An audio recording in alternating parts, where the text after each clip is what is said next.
नमो अरिहन्ताणम्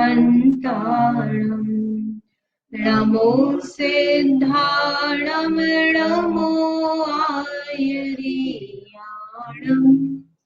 नमो गच्छायाणम् नमो लोये सर्वसाहुणम् मोक्षमार्गस्य नेतारम् भेत्तारम् कर्मभूभृताम् ज्ञातारम् विश्वतत्त्वानाम् वन्दे तद्गुणलत्रयम्।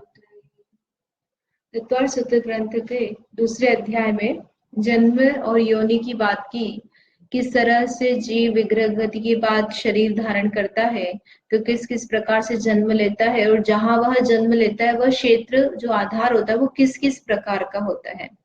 अब जब जन्म लेता है तब वह शरीर धारण करता है, तो कौन कौन से शरीर होते हैं और कौन सी गति होने पर कौन सा शरीर मिलेगा, कैसे बनता है वह शरीर, उन शरीरों की क्या विशेषता है, ये आगे के सूत्र से बताते हैं।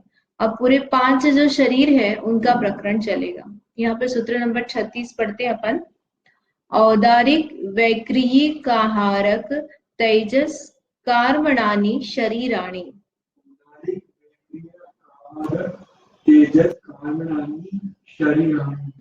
वैक्रियी है ना, वैक्रियी का हारक कार्मणानि शरीराणि। बराबर। इसमें वैक्रियक नहीं है ना, वैक्रियिक है, और फिर उसमें क में आ मिला है, तो वैक्रियी फिर का हारक बोलेंगे साथ में, उसको प्रैक्टिस के लिए वैक्रियी का हारक ऐसे आप प्रैक्टिस करना। तो 5 शरीर कौन कौन से हैं? औदारिक शरीर, वैक्रिक शरीर, आहारक, तेजस, कारमाण, ये 5 शरीर है। इनमें से कौन कौन से शरीर का नाम सुना है पहले? 5 सुने हैं, ठीक है, अच्छी बात है। तो ये शरीर, शरीर का मतलब क्या होता है अगर अपन सामान्य से समझे तो? जो अपना अपने को मिला हुआ है, जिसके अपन स्वामी है, जो पुद्गलों की स्कंध, मतलब उसका स्कंदों का समूह है, बेसिकली जो बॉडी हुई इसको अपन शरीर बोल रहे हैं। तो ये 5 शरीर जो है ये आत्मा के साथ रहेंगे, और सामान्य से काय यानी क्या होता है? पुद्गलों का स्कंद, समूह, संचय, उसको काय कहा है। तो काय कहो शरीर कहो एक ही बात है ना। औदारिक काय, वैक्रिक काय, योग मार्गणा में काय योग, इस तरह से कहा ना, मन वचन काय योग। काय यानी क्या? शरीर, उसके निमित्त से जो आत्मोपदेशों में परिस्पंद, तो ये काय यानी शरीर। तो ये 5 प्रकार की औदारिक, वैक्रिक, आहारक, तेजस और कारण। अब ये 5 जो शरीर है किसके पाए जाते हैं, पहले अपन सामान्य से देखते हैं, फिर उनका स्वरूप देखेंगे। तो अपना जो शरीर है, मनुष्य और तिरंज, इनके शरीर को कहा जाता है औदारिक शरीर। कौन सा शरीर है अपना?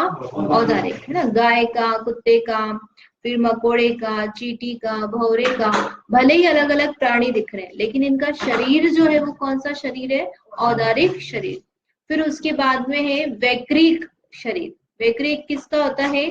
तो देव और नारकियों का, यानी 4 गति है। तो उसमें स्थूल रूप से अपन देखें तो 2 गति जो है मनुष्य, तिरंज, उसमें औदारिक शरीर पाया जाता है, और जो देव नारकी है उनका वैक्रिक शरीर पाया जाता है। फिर इसके बाद में बचा आहारक, तेजस और कारवाण। तो इनमें से तेजस और कारवाण सभी जीव के पाया जाता है, यानी चारों गति के जीव हो, चाहे विग्रह गति में हो, यानी कहीं पर भी हो, उनके तेजस कारवाण शरीर तो पाए ही जाएंगे। इवन केवल ज्ञान हो गया, अरहंत भगवान है, उनके भी ये 2 शरीर तो रहेंगे, है ना, जब तक उनका शरीर नष्ट नहीं हुआ तब तक। उसके बाद अयोग केवली हो गए, बस अब थोड़ी देर में सिद्ध बनने वाले, तब तक भी उनके तेजस कारमान शरीर तो पाया ही जाएगा, यानी औदारिक भी रहता है, अंत समय में नष्ट होते हैं ये तीनों शरीर। तो इसका मतलब क्या हुआ कि जब तक जीव संसार में रहेगा तब तक उसके नियम से 2 शरीर तो ये रह नहीं रहे। कौन कौन से? तेजस और कारमान। इस सभी जीवों को नियम से ये 2 शरीर तो पाए जाएंगे। अब इसके बाद में तीसरा शरीर कौन सा होगा? तो यदि मनुष्य तिरंज होंगे तो औदारिक, है ना, यदि देवनार की हुआ तो वैक्रिय, यानी ये 2 शरीर होंगे और इसके अलावा तीसरा इन दोनों में से कोई सा हो सकता है। अब एक शरीर और है, इसका नाम है आहारक शरीर। तो ये आहारक शरीर जो है, इसकी क्या विशेषता है कि ये सबको नहीं पाया जाता। किसको पाया जाता है? छठे गुणस्थान वर्ती आहारक रिद्धिधारी मुनिराज, ये सारी विशेषता है। तो इसमें सबसे पहली विशेषता है मुनिराज। अरे 4 गति में से आहारक शरीर होगा तो किसको होगा? मनुष्य। मनुष्य में भी होगा तो किसको होगा? मुनिराज। मुनिराज में भी हर किसी मुनिराज को होगा क्या? नहीं। कौन से? रिद्धिधारी। कौन सी रिद्धि? आहारक। आहारक नाम की रिद्धि होती है। जैसे विष्णु कुमार मुनिराज है ना, रक्षाबंधन की कथा सुनी ना आपने, तो उसमें क्या बताते हैं कि विष्णु कुमार मुनिराज को शरीर बड़ा करने की रिद्धि थी, विक्रिया रिद्धि थी उनके पास में। तो वो रिद्धि सिद्धि हुई थी उनके पास में, तभी वो अपने शरीर को बड़ा कर पाए थे। तो ऐसे ही यदि आहारक शरीर निकलना है शरीर से, तो उसके लिए मुनिराज के पास में आहारक रिद्धि होना जरूरी है। ठीक है, तो 3 हो गई। मुनिराज होना चाहिए, फिर क्या आना चाहिए? रिद्धिधारी। रिद्धिधारी में भी कौन से? आहारक रिद्धिधारी। और उसके बाद में वो किसको निकलेगी? तो छठे गुणस्थान। 14 गुणस्थान होते हैं। गुणस्थान मतलब स्टेप्स, अवस्थाएं। तो मुनिराज ध्यान कर रहे हैं तब उनके आहारक शरीर नहीं निकलेगा। कब निकलेगा? जब वह छठे गुणस्थान में। छठा गुणस्थान कैसा बताया जाता है? जब मुनिराज आहार ले रहे हैं, न शयन कर रहे हैं, या फिर कुछ स्वाध्याय कर रहे हैं, है ना, षट कर्म इत्यादि जो क्रियाएं हैं वो उनके षट आवश्यक, समता, स्तुति, वंदना, प्रतिक्रमण, ये सब कुछ कर रहे हैं। तो उस समय जब उनका छठा गुणस्थान बनेगा, बेसिकली शुभ उपयोग रूप रहेगा, तब उनके यह आहारक शरीर निकलेगा। ठीक है, तो यह बेसिकली क्या हो गया? 3 शरीर तो सभी को होंगे। 3 में से 2 कौन कौन से हो गए? तेजस और कार्बन। ये चारों गति के जीवों को पाए जाने। तीसरा होगा तो कौन सा होगा? या तो औदारिक शरीर होगा या वैक्रिक शरीर होगा। अब इसके बाद में यदि किसी जीव को होगा तो 3 के साथ में चौथा शरीर होगा, तो कौन सा है? आहारक। वो किसको होगा? मनुष्य। मनुष्य में भी मुनिराज। ठीक है, ये अपन ने सामान्य से समझा है। हाँ पूछो। तो मतलब छठा होगा उस टाइम भी शरीर होगा और सातवें में जाएंगे दूसरे शरीर हट जाएगा? नहीं, उस समय उनके निकलेगा, उस समय उनके पाया जाएगा। ऐसा मतलब 7वें गुणस्थान में रहेंगे तो उस समय वो रिद्धि का प्रयोग नहीं कर सकते, उस रूप परिणमन नहीं पाया जाता। यानी जैसे आहार लेने का भाव है तो वो कौन से गुणस्थान का भाव है? छठे गुणस्थान का भाव है। 7वें गुणस्थान में होकर के आहार लेना ऐसा सामान्य से कथन नहीं है। मतलब शुभोपयोग और शुद्धोपयोग ऐसे भेद करते हैं ना अपन, तो शुभ भाव रूप है, छठे गुण स्थान में ही निकलेगा। उसकी जो क्रिया पाई जाएगी उस समय मुनिराज नियम से छठे गुण स्थान में पाया जाएगा। ठीक है, अब एक एक करके अपन शरीरों का स्वरूप समझते हैं। तो सबसे पहले है औदारिक काय या औदारिक शरीर। तो औदारिक का मतलब क्या यहाँ पर बताते हैं। औदारिक यानी क्या? उदार से औदारिक बना है। उदार का मतलब महान, पुरुष, पुरु यानी बड़ा, स्थूल, और उराल, ये सभी क्या है? एकार्थवाची। उराल, उराल प्राकृत में उराल, ओरालीय, उराल से ओरालीय। ऐसे ही हिंदी में अपन बोलते हैं उदार, उदार से औदारिक। उदार किसको बोलते हैं अपन? बड़े हृदय वाला, बड़े दिल वाला तो औदारिक उससे बना। तो ऐसे ही उराल भी उदार ही है, प्राकृत शब्द है। तो औरालिक, तो उदार में जो हो उसे औदारिक कहते हैं। और ऐसा जो शरीर जो उदार रूप हो, यानी स्थूल शरीर को औदारिक शरीर कहते हैं। और दूसरे कर्णानियों के हिसाब से परिभाषा देखें तो नाम कर्म का उदय होगा। तो कौन सा नाम कर्म का उदय? औदारिक नाम कर्म के उदय से उत्पन्न हुआ औदारिक शरीर के आकार रूप उद्गल पिंड का परिणमन। अब ये भाषा थोड़ी सी क्लिष्ट है, सामान्य से इसको अपन समझते हैं कि कोई भी जीव मनुष्य तिरंज है तो उसके शरीर बनना है। तो शरीर जो बनना है वो स्पेसिफिक परमाणुओं से बनेगा, हर किसी परमाणु से शरीर नहीं बनेगा। ये 5 शरीर बताए ना, तो इनकी अपनी अपनी क्वालिटी है, परमाणु की रचना है, मतलब उसकी जो है, तो उससे बनेगा। तो उसको वही वाले पार्टिकल्स होना चाहिए, तो वो वाले टाइप के पुद्गल स्कंद को वो ग्रहण करेगा। तो उनको कब ग्रहण करेगा? जब औदारिक शरीर नाम कर्म का उदय होगा, तब औदारिक शरीर के आकार रूप स्थूल पुद्गल स्कंदों का परिणाम, यानी उनका ग्रहण होकर के जो संचय हुआ है, जो शरीर बना है, उसे औदारिक शरीर कहते हैं। समझ में आया? सामान्य भाव समझ में आया ना, कि हमारा जो शरीर है, जैसे देव है, देवों का शरीर भी और हमारा शरीर सेम टाइप के स्कंध से बनता है, सेम टाइप के परमाणु से, लेकिन उस परमाणु में भी रेंज होती है। जैसे अपन रेडियो वेव्स बोलते हैं, रेडियो वेव्स से क्या होता है?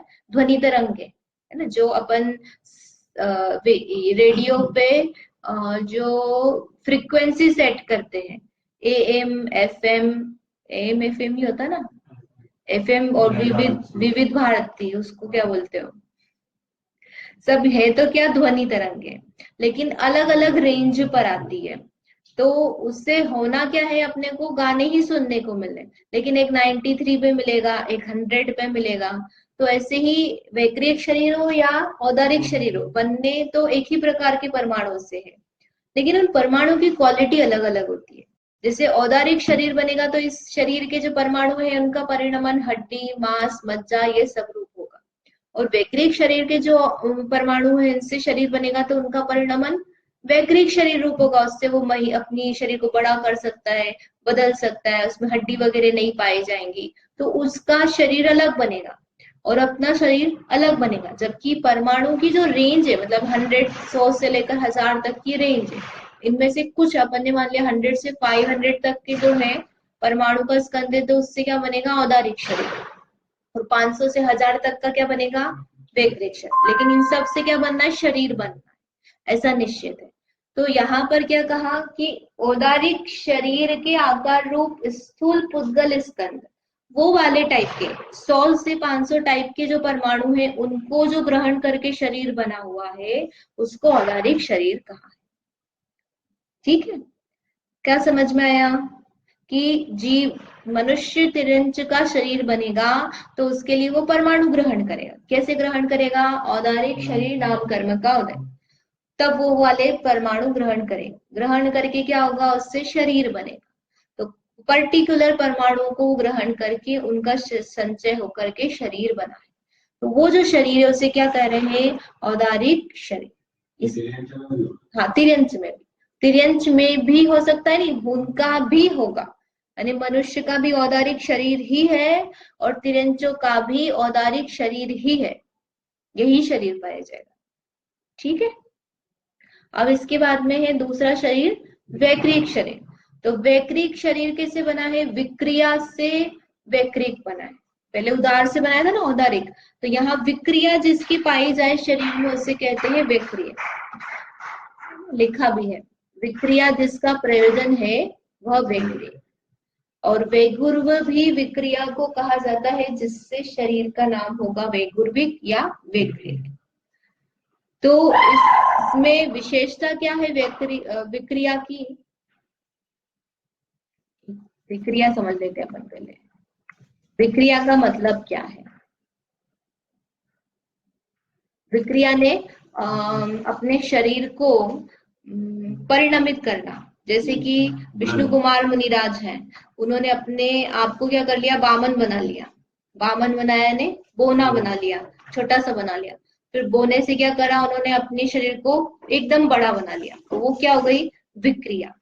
तो अपने शरीर को परिणमित करा देना, ये तो उन्होंने शरीर को ही मनुष्य रूपी परिणमित करा है। अपने शरीर को आप डायनासोर बना दो, छिपकली बना दो, मगरमच्छ बना दो, शेर बना दो, सांप बना दो, तो ये सब क्या है? विक्रिया, विशेष प्रकार की क्रिया करना अपने शरीर में, उसे कहा विक्रिया। तो ये दो प्रकार की होती है, पृथक और अपृथक। पृथक यानी क्या? कि अपने शरीर से भिन्न विक्रिया करना। वो जीव तो यहाँ बैठा है और उससे अलग विक्रिया करना। जैसे कि सौधर्मेंद्र जो क्या होता है, अपने विमान में बैठा रहता है, और जब तीर्थंकर शिशु का जन्म होता है, फिर उनको पांडुशिला पर अभिषेक करने ले जाते हैं, तो विक्रिया से वो आता है, विक्रिया से आता है ना, उसका ओरिजिनल वही बैठा होता है, वो अपने विमान को नहीं छोड़ता है, और अपना ही एक और रूप विक्रियक बना करके वो आता है और अभिषेक इत्यादि करता है। जैसे अपन भरत चक्रवर्ती के लिए कहते हैं कि भरत चक्रवर्ती जो है वो 96,000 रानियों के साथ एक साथ भोग करता है। तो क्या करता है वो अपने 96,000 रूप बनाता है। तो क्या हो गया, वो विक्रिया हो गई, पृथक, अपने शरीर से पृथक। नहीं तो वो किसी भी शरीर में आ सकते हैं कि उनके एक अलग सा शरीर, अलग शरीर बनता है और उसमें आत्म प्रदेश अलग हो जाते हैं, ऐसा नहीं है। आत्म प्रदेश कनेक्टेड रहेंगे। मतलब जैसे स्वधर्मेंद्र विमान में बैठा हुआ है और यहाँ पर एक और उसने अपना रूप बना लिया, तो वहां और यहाँ आत्म प्रदेश कनेक्टेड रहेंगे। तो वो जो वो राज्य वहां पे, तो वो राज्य अगर चला जाए नीचे वो अभिषेक कर रहे हैं, उनके परिणाम कैसे रहेंगे? वो उपयोग पलटेगा, उसमें मुख्यतः गौणता चलती रहेगी, उसमें सभी जगह उपयोग लग जाएगा ऐसा तो है नहीं, क्योंकि आत्मा तो एक ही है।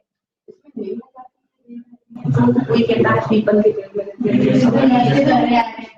नहीं ऐसा विमान में रहते हैं और पीपल इत्यादि भी रह भी सकते हैं, वो यक्ष वगैरह जो रहते हैं, पर सभी रहते हैं ऐसा नहीं है। वृक्ष जो है मुख्य रूप से जो वृक्ष बताए वो अकृत्रिम वृक्ष, बड़े बड़े वृक्ष बनाए जिन पर उनके भवन बने होते हैं। तो ये अपने अभी ये वाले पंचम काल में तो यहाँ पर नीचे आते भी नहीं है, सामान्य रूप से वे अंतर आते थे। कुछ कुछ हो सकते हैं, मतलब सभी जगह पे हर पेड़ पे एक एक देव बैठा ही है ऐसा नहीं है कि आप भयभीत बने रहो कि भैया देव लग जाएगा, ऐसा नहीं। हाँ, सभी वैक्रिक शरीर का पढ़ रहे ना अपन, तो वैक्रिक यानी क्या, विक्रिया कर सकता है। तो अभी देख रहे हैं, तो अभी विक्रिया दो प्रकार की बताई, पृथक और अपृथक। अपृथक में क्या हुआ, मूल शरीर को ही विक्रिया रूप करना, मतलब अपने शरीर को ही वो कन्वर्ट कर रहा है। ऐसे विष्णु कुमार मुनिराज ने अपने शरीर को बोना बना लिया, अपने शरीर को बड़ा कर लिया। महावीर भगवान जब शिशु थे तब वो देव उनकी परीक्षा करने आया था ना, एक सांप बनकर आया था, तो सांप बनकर आया तो वो देव खुद ही सांप बन गया। तो उसने क्या करा, अपने शरीर को ही कन्वर्ट कर दिया, वो अपृथक विक्रिया हुई। और एक अपने शरीर से भिन्न विक्रिया करना कि वो देव यहाँ अलग है और एक विक्रिया यहाँ अलग थी, तो वो पृथक विक्रिया। रिद्धि भी होती है ना, मुनिराज जो है देवों में रिद्धि नहीं, मतलब वो अणिमा महिमा आदि अपन जो बोलते हैं वो रिद्धि है, तो लेकिन उनके शरीर में विशेषता भी इस तरह की पाई जाती है। उनके मतलब ओरिजिनली पाया ही जाएगा, विक्रिया की शक्ति उनके पाई ही जाएगी, शरीर भी इस प्रकार का है। जो 64 रिद्धि होती है वो मुनिराज नहीं हो तो भी हो सकती है। वो मुनिराज नहीं हो तो देवों की पाई ही जा रही है ना। और सामान्य रूप से कोई विद्याधर है तो वो भी कर ले, विद्या सिद्ध कर ले, रिद्धि है ना ये तो, मतलब आप सिद्ध कर लो। नारकियों को भी होगी, नारकियों का भी वैक्रिक शरीर है। हाँ, वो अपने शरीर को क्या बनाते हैं, बिच्छू, सांप, मगरमच्छ, डायनासोर, शेर, उनकी अपृथक नारकियों की अपृथक है शायद से। ठीक है, तो ये विक्रिया देख ली ताकि अपने को वैक्रिक शरीर क्या है वो समझ में आए। वापस अपन वैक्रिक शरीर जो समझे थे उसको देखते हैं। तो विक्रिया जिसका प्रयोजन है वह वैक्रिक। तो विक्रिया ने समझ में ना, छोटा बड़ा बना लेना, कन्वर्ट कर लेना, अपने शरीर से भिन्न विक्रिया कर लेना। शुभ अशुभ प्रकार के गुण, अणिमा आदि अतिशयकारी रिद्धि की महानता से सहित देव नारकियों के शरीर को वैक्रिक कहते हैं। शुभ अशुभ क्यों कहा कि शुभ यानी अपने शरीर को हंस बना लिया, अच्छी अच्छी चीजें बनाना, अपने शरीर को अच्छे रूप से परिणमित करना, वो शुभ विक्रिया। और बुरी बुरी चीज बनाना, जानवर रूप, शेर रूप, सांप रूप, भाला रूप, त्रिशूल रूप, ये क्या हो गई, अशुभ विक्रिया। तो शुभ अशुभ प्रकार के गुण, अणिमा महिमा, ये सब रिद्धि पढ़ते ना अपन, छोटा बड़ा करना, रूप परिवर्तित कर लेना, ऐसी जो 8 बताते हैं, उस तरह की 8 रिद्धियों से देवों नारकियों का शरीर युक्त होता है। तो ऐसी रिद्धि की महानता से सहित देव नारकियों का जो शरीर है जिसमें से विशेषता पाई जाती है उसे वैक्रिक कहते हैं। इनके शरीर ही इस प्रकार के परमाणु से बना होता है जो कि ये फैल सकता है, कन्वर्ट हो सकता है, उसमें इस तरह का परिणमन पाया जा सकता है। जीव का ही प्रकार मान सकते हैं, मतलब कोई विक्रिया से चाहे कि मैं ऐसा चौकी जैसा बन जाऊं तो ऐसा नहीं बन सकता। बन सकता है, त्रिशूल भाला बन सकता है। जीव कैसा रहता है? अजीब थोड़ी ना होगा, वो तो दिख रहा है आपको अजीब, लेकिन आत्म प्रदेश तो है ना उसमें।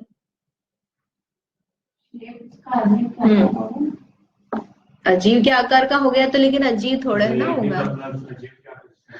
एक कितने समय तक रह सकता है? अंतर मुहूर्त तक। जैसे ये ज्योतिषी देवों के बारे में आएगा, अभी अपन पढ़ा नहीं है। ज्योतिषी देव के विमान होते हैं, तो उसको चारों तरफ से अलग अलग प्रकार के घोड़े, हाथी, बैल, ये सब मतलब 4-4 हजार, 2-2 हजार इतने वाले खींचते हैं रथ जो होता है उनका। तो उसमें क्या होता है कि बेसिकली है ही देव ही होते हैं, वही अपने देव को, अपने शरीर को विक्रिया रूप से हाथी रूप, बैल रूप, घोड़े रूप, इस तरह से वो परिणमित करके उसमें बने रहते हैं। तो एरावत हाथी आता है। एरावत हाथी कहाँ से आता है? विक्रिया करके एरावत हाथी बना। कोई एक्चुअल का एरावत हाथी थोड़ी होता है वो, जिसपे वो स्वधर्मेंद्र बैठता है। था मतलब कि है, रहता है ओरिजिनल, मतलब कि वो देव ही विक्रिया से अपने आप को एरावत हाथी रूप बदल लेता है। उस देव की पोस्ट है। पोस्ट मतलब उसकी जॉब है कि अगर उसको इंद्र ने बोला है कि तुमको यहाँ चलना और तुमको एरावत हाथी बनना है, तो वो अपने शरीर को एरावत हाथी बनाता है। एक्चुअल में कोई एरावत हाथी नहीं है, वो तो विक्रिया वाला एरावत हाथी पाया जाता है। ऐसा नहीं, तिरंच गति और मनुष्य गति सिर्फ मध्य लोक में है, नरक गति नीचे है और देव गति ऊपर है। तिरंच गति के एक इंद्रिय जीव का निषेध नहीं किया है ना, 2, 3, 4, 5 इंद्रिय जो है, तरस जीव जो हो गए, वो सब यही पाए जाएंगे मध्य लोक में। ठीक है, सब है। एक इंद्रिय तो पूरे लोक में, स्वर्ग में भी है, एक इंद्रिय है। लेकिन जो अपन ये चींटी, मच्छर ये बोले तो ये नहीं है वहां पे, ये सब मध्य लोक में ही पाए जाते हैं, कहीं नहीं पाए। अपन सर ये लोक का स्वरूप समझेंगे ना, उसमें आपको अच्छे से समझ में आएगा। अभी आप शरीर समझ लो अच्छे से। तो ये शुभ अशुभ दोनों प्रकार की विक्रिया करना, ये सब क्या हो गया? वैक्रिक शरीर की विशेषता है। अब किस किस का शरीर विक्रिया रूप पाया जाता है? तो सभी देव और नारकियों का। फिर बादर, पर्याप्त, तेजकायिक। तेजकायिक यानी कौन से जीव है? अग्निकायिक। अग्निकायिक जीवों की लौ बढ़ती कम ज्यादा होती है ना, वो भी रूप धारण करती है, तो विक्रिया बताया फैलने रूप से। फिर वायु का एक जीव जो है, वो भी क्या करता है? ये भंवर बनते हैं और हवा चलती है, तो उनके भी जो जीव है, मतलब वो जीवों के विक्रिया पाई जाती है, सब बताए सूक्ष्म रूप से। बादर यानी स्थूल, एक होते सूक्ष्म और एक होते बादर। तो ये पहले भी अपन ने समझा था कि जो अपन जिन जीवों की हिंसा से रक्षा करते हैं, वो होते हैं बादर। बादर यानी क्या हो गया कि हवा यहाँ से यहाँ क्रॉस नहीं होगी, बादर हवा होगी तो दीवार से इधर से उधर। लेकिन सूक्ष्म होगी तो वो थ्रू हो जाएगा। सूक्ष्म के शरीर की क्या विशेषता है कि वो एक दूसरे को रोकता नहीं, और बादर क्या एक दूसरे को रोकता है और रुक भी जाता है। तो अपन पंखा चलाएंगे तो किसकी हिंसा होगी? बादर, वायु का एक जीव होगी। सूक्ष्म जीव तो आप पंखा चला दोगे तो भी नहीं मरेगा, उसकी आयु पूर्ण होगी तो मरेगा। उसकी हिंसा में, क्योंकि अपन उसको बाधा ही नहीं पहुंचा रहे ना, जब बाधा ही नहीं पहुंच रही अपने से, तो वो मरेगा क्या? नहीं मर सकता। मरेगा कौन सा? जो जिसको अपन बाधा बजे, जैसे ताली बजाई, ताली बजाई तो क्या हुआ? जो बादर जीव थे यहाँ पे जितने भी, वो क्या हो गए? और सूक्ष्म नहीं मरे। इसलिए वो अनर्थ दंड की जो क्रियाएं होती है, किसकी? बादर की, जो एक दूसरे को रोके, मतलब जो दूसरों से रुके और दूसरों को रोके, ऐसा शरीर जिनके पाया जाता है। ठीक है। फिर कर्म भूमि के संगी पंचेंद्रिय पर्याप्त मनुष्य और तिर्यंच के भी विक्रिया पाई जाती है। यानी जैसे विष्णु कुमार मुनिराज का अपन ने उदाहरण लिया, तो मनुष्य ने भी विक्रिया की, ऐसे ही तिर्यंचों के भी पाई जा सकती है। और भोग भूमि के मनुष्य और तिर्यंच, ये रिद्धि होने पर होगा इन लोगों को, विक्रिया रिद्धि होगी तो ये विक्रिया कर पाएंगे। और भोग भूमि के तिरंज और मनुष्य ने जो जोड़े से उत्पन्न होते हैं भोग भूमि में, है ना, उनके भी विक्रिया पाई जाती, वो भी अपने शरीर को 10 शरीर रूप बना सकते हैं और फिर खेलते रहे आपस में। पाई जाती है विक्रिया का प्रयोग करे नहीं करे वो अलग बात है। अग्निकायिक, तेजकायिक यानी अग्निकायिक जी। तो एक इंद्रिय में अग्निकायिक और वायुकायिक की विक्रिया बताई है। फिर इसके अलावा कर्म भूमि के अपने मतलब मनुष्य तिरंज और भोग भूमि के मनुष्य तिरंज। ये तो कोई भी अच्छे शुभ परिणाम करने से रिद्धि प्राप्त होती है।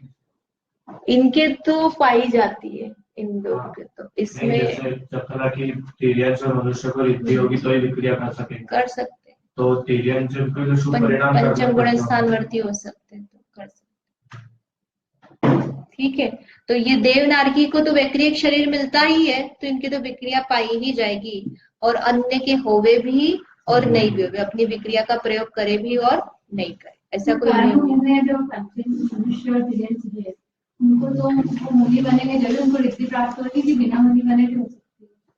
विक्रिया रिद्धि बोला ना, विद्याधर देव है, जैसे किसी ने सिद्ध कर लिया। अच्छा, देव विद्याधर देव, देव नहीं मतलब मनुष्य, मतलब विक्रिया ये रिद्धि सिद्ध कर ली ना, तो फिर वो विद्याधर के अलावा है वो तो मतलब मुनि होने की जरूरत उनको रिद्धि प्राप्त होगी। सामान्य से कुछ रिद्धि सिद्ध करते तो रिद्धि प्राप्त हो जाती है। हाँ, कारण वो मनुष्य होगी। जिसको हम रिद्धि सिद्ध करते हैं, वो वाली गमन वाली रिद्धि सिद्ध करते हैं कि वो विमान प्रकट हो जाता है। और रावण का आता है ना, रावण ने बहुरूपिणी विद्या सिद्ध की थी। तो विद्याधर था ना? विद्याधर था मतलब मनुष्य ही था ना।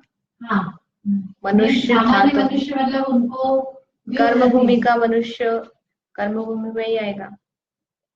उनको भी हो जाती है। अभी भी कर सकते हैं चिंतन कार्य। अभी का नहीं पता मुझे पूछना पड़ेगा या देखना पड़ेगा, अभी का अभी कर सकते कि नहीं ये नहीं पता।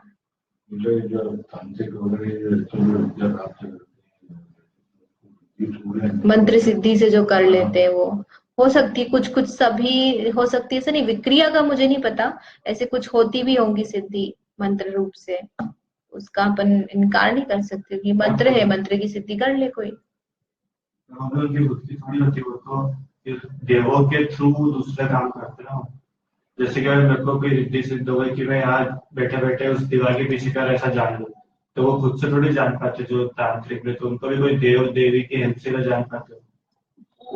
वो अलग चीज हो गई, मतलब तो ये जो विक्रिया दूसरी थी तो सेल्फ अपनी रहती ना, किसी और के हेल्प से थोड़ी। कुछ कुछ रहती है जिसमें ये देव देवियां के निमित्त से सिद्धि होती है, जैसे उनका पुष्पदन भूत बलि मुनिराज का उदाहरण आता है, तो उसमें उनको जो रिद्धि सिद्धि थी तो उसमें देवी प्रकट हुई थी, देवी एक का दांत कम था और ऐसा वाली देवी प्रकट हुई थी ना, तो वो रिद्धि सिद्ध करने पर देवी हुई थी और फिर वो देवी काम करती है जो भी आपको चाहिए, हो सकता है इस तरह की।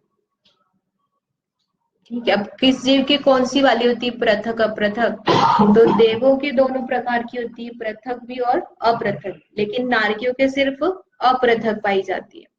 भोग भूमि मनुष्य तिरंज के दोनों प्रकार की, पृथक भी होगी और अपृथक, मतलब अपने शरीर को वो हंस रूप बना ले, लड़की रूप बना ले, राजा रूप बना ले, सुंदर कर ले, कैसा भी बना सकता है और अलग भी कर सकता है अपने शरीर से। और चक्रवर्ती को दोनों प्रकार की, चक्रवर्ती भी अपने रूप बदल सकता है और अपने अलस्य शरीर से अलग भी कर सकता है। और फिर कर्म भूमि मनुष्य तिरंज जो है उनको अपृथक, अपृथक यानी सामान्य से, जैसे विष्णु कुमार मुनिराज की हुई तो उन्होंने अपने शरीर को ही बदला, अपने शरीर से अलग वृद्धि नहीं किया। और इनकी जो होगी दोनों एक इंद्रिय की, वो भी कैसी है, अपृथक। अब इसमें विशेषता क्या है, अपन ने वैक्रिक शरीर समझा है, तो वैक्रिक शरीर किसका है, सिर्फ देवनारकियों का है। तो मनुष्य तिरंज कैसे विक्रिया कर पा रहे हैं, उनका शरीर तो वैक्रिक नहीं है, तो उनका जो विक्रिया हो रही है वो किसका परिणाम है, औदारिक शरीर का ही है। उनको नामकर्म भी कौन सा है, औदारिक शरीर नामकर्म, परमाणु भी ग्रहण कर रहे हैं वो कौन से, औदारिक शरीर वाले ही है, लेकिन वो रिद्धि सिद्ध हो गई है, इसके निमित्त से वो विक्रिया अपने शरीर की कर पा रहे हैं, लेकिन उससे उनका शरीर वैक्रिक हो गया ऐसा नहीं है। ये विशेषता है कि औदारिक शरीर वालों की जो विक्रिया पाई जा रही है वो औदारिक शरीर का ही परिणमन है, वो उनके वैक्रिक शरीर नहीं हो गया है। वैक्रिक शरीर तो नियम से देव और नारकी के ही पाया जाएगा। ठीक है, अब इसके बाद में है आहारक शरीर। तो आहारक शरीर किनके होता है, मुनिराज के, है ना, कौन से मुनिराज के, तो छठे गुण स्थानवर्ती मुनिराज के। और कौन से कर्म के उदय से होगा, तो नाम भी सेम है, आहारक शरीर नाम कर्म के उदय से। अच्छा, कब निकलता है, तो इसकी बहुत विशेषता है कि कोई मुनिराज जिनके पास आहारक रिद्धि है, उनको इच्छा हुई कि मुझे ये प्रश्न समझ में नहीं आ रहा है और आगम में इसका समाधान नहीं मिल रहा है, को किसी क्षेत्र में केवली हो तो वहां उनके दर्शन करके मैं इस शंका का समाधान कर। तो यदि उनके पास आहारक रिद्धि होगी तो उनके आहारक शरीर निकलेगा, अलग से निकलता है और पुतला टाइप से निकलता है उसमें। और कब निकलता है, किसी तीर्थ क्षेत्र की वंदना करनी हो, उनको इच्छा हो सुदर्शन मेरु में पांडुक शिला के दर्शन कर ले, अकृत्रिम चैत्यालय के दर्शन कर ले, तब वो निकलता है। यानी दो क्या हो गए, एक तो केवली के शंका समाधान के लिए निकले, या फिर तीर्थ क्षेत्र की वंदना के लिए निकले। तो सूक्ष्म अर्थ को ग्रहण करने के लिए, संदेह को दूर करने के लिए, अपने क्षेत्र में केवली श्रुत केवली का अभाव होने पर क्षेत्र में, यानी जैसे विदेश क्षेत्र में केवली भगवान है, समोशरण है, तो उनके मन में भावना है कि मैं समोशरण में जाऊं और दिव्य ध्वनि को सुनूं, तो उस समय उनके आरक शरीर निकलेगा। या असंयम के परिहार है, तो असंयम का परिहार मतलब क्या, कि हम कहीं जाएंगे किसी तीर्थ क्षेत्र की वंदना करने, तो क्या होगा, जीवों की हिंसा होगी, बहुत सारे जीव, एक इंद्रिय 2 3 4 इंद्रिय की हिंसा होगी, तो उनसे बचने के लिए कि हम आहारक शरीर के थ्रू ही दर्शन कर लें, तब भी दर्शन तो होगा ही ना, ज्ञान का परिणमन होगा, तो वो तब आहारक शरीर निकलता है। जैसे अपन क्या करते हैं आजकल, टीवी में देख लेते हैं, शिखर जी पे जो है शिखर जी दिखाते ना, और ये श्रवण बेलगुला पे अभिषेक हो रहे, तो क्या हो रहा है, टीवी में देख लियो, लोग क्या करते हैं, अपने हाथ से ऐसे कर लेते हैं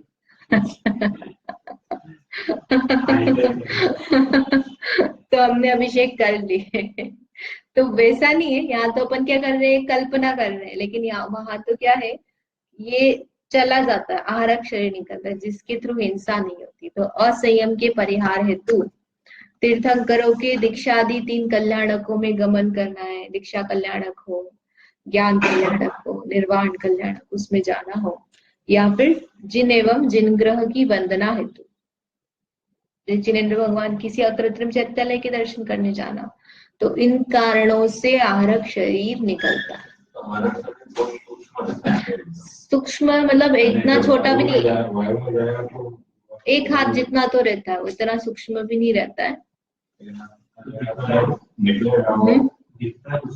दिखता है। देखो आपको मैं सोचती थी बाद में बताऊं, जब उसके वो आएंगी गाथा, क्या है कि तो अभी पंचम काल नहीं रहते ना, तो अभी भी पुतला निकल सकता है, आहारक रिद्धि होगी तो निकलेगा। आहारक रिद्धि पता नहीं, हाँ हो गया, आहारक शरीर का स्वरूप गिरा।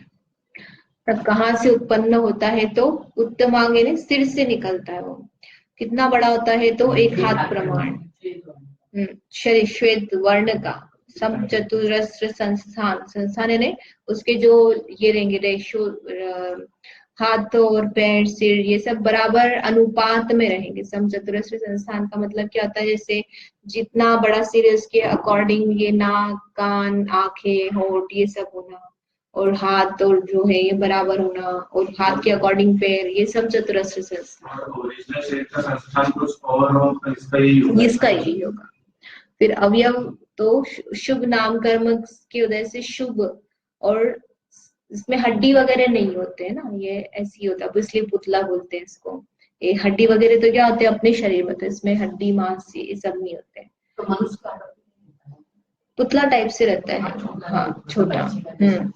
और व्याघात बाधा से रहित यानी ये क्या होगा, इसके जैसे टेबल है दीवार है तो उसके थ्रू चला जाएगा, पहाड़ है तो उसके थ्रू चला जाएगा, विजयानंद पर्वत आएगा तो उसको चढ़ के नहीं जाना पड़ेगा, उसमें से अंदर से चला जाएगा, तो ये बाधा नहीं होती उसको, वो थ्रू हो जाता है, आगे नहीं जाएगा, क्योंकि मनुष्य है इसलिए, मनुष्य का ही है ना।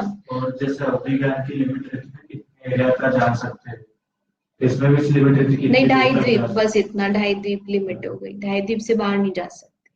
और एक शरीर निकल लिया उसके बाद वापस उसमें से एक शरीर निकल सकता है, वापस से एक शरीर निकल सकता है, तो और जहां पे भी गया वहां तक आत्मा के प्रदेश जो है वो कनेक्टेड रहेंगे। मतलब मान लो शिखर जी गया हो पुतला, तो शिखर जी तक आत्मा के प्रदेश उस शरीर के साथ में कनेक्टेड रहेंगे। ऐसा नहीं होगा कि वहां पे एक पुतला निकल गया तो थोड़े प्रदेश यहाँ हो गए और थोड़े प्रदेश यहाँ हो गए, तो 2 जीव हो जाएंगे ना फिर, आज जीव तो कैसा है, अखंड है, तो इसलिए वो कनेक्टेड रहते हैं उसमें। समझ में आया? इसका थोड़ा सा और विशेष है, अपन नेक्स्ट क्लास में देखेंगे। अभी कल तो सैटरडे है ना, तो कल अपनी क्लास में वैक्रिक शरीर से तो ट्रांसफर हो सकता है। वैक्रिक शरीर से जो है वैक्रिक शरीर से तो क्या विक्रिया होती है, पृथक वैक्रिक शरीर का लिमिटेशन देखनी पड़ेगी ना, मतलब उस व्यक्ति की कैसी क्या, जैसे विक्रिया है तो विक्रिया की भी अपनी अपनी लिमिटेशन होती है। सभी देव सब प्रकार की विक्रिया कर ले ऐसा नहीं होता। जैसे छोटे देव होते हैं तो उनकी जो कैपेसिटी होती है वो अलग होती है, बड़े देव होते हैं उनकी कैपेसिटी अलग होती है, जैसे डिफरेंट हो जाती है। का पृथक वैक्रिक तो 96,000 रूप बना हाँ, देता है। 96,000 रूप बनाता है वो। तो ऐसे ही कोई महिला हाँ, पर असंयम का परिहार तो नहीं होगा उसमें। जो अपन जो चाह रहे हैं कि भैया जीवों की हिंसा नहीं हो, और फिर वो बाधा को भी प्राप्त होगा, जैसा कि ऐसा लगता है विक्रियक शरीर बनाया तो फिर वो रुकेगा भी। रुकेगा मतलब ये से रुक जाएगा, दरवाजे से रुक जाएगा, पहाड़ से रुक जाएगा, कैसा है? तो वैक्रिक के तो बहुत बड़ा बन के फिर क्रॉस कर दो तो कोई प्रॉब्लम थोड़ी आएगी वैक्रिक शरीर के बाद। व्याघात होगा कि नहीं वैक्रिक शरीर का देखना पड़ेगा, लेकिन वो संयम असंयम का परिहार तो बन ही जाएगा मेरे ख्याल से। वैक्रिक शरीर से भी सोचेंगे इसको, प्रश्न को उससे भी किया जा सकता है। ठीक है। जावाणी के ज्ञान ते सुझे लोकालोक, सोवाणी मस्तक सदा देत।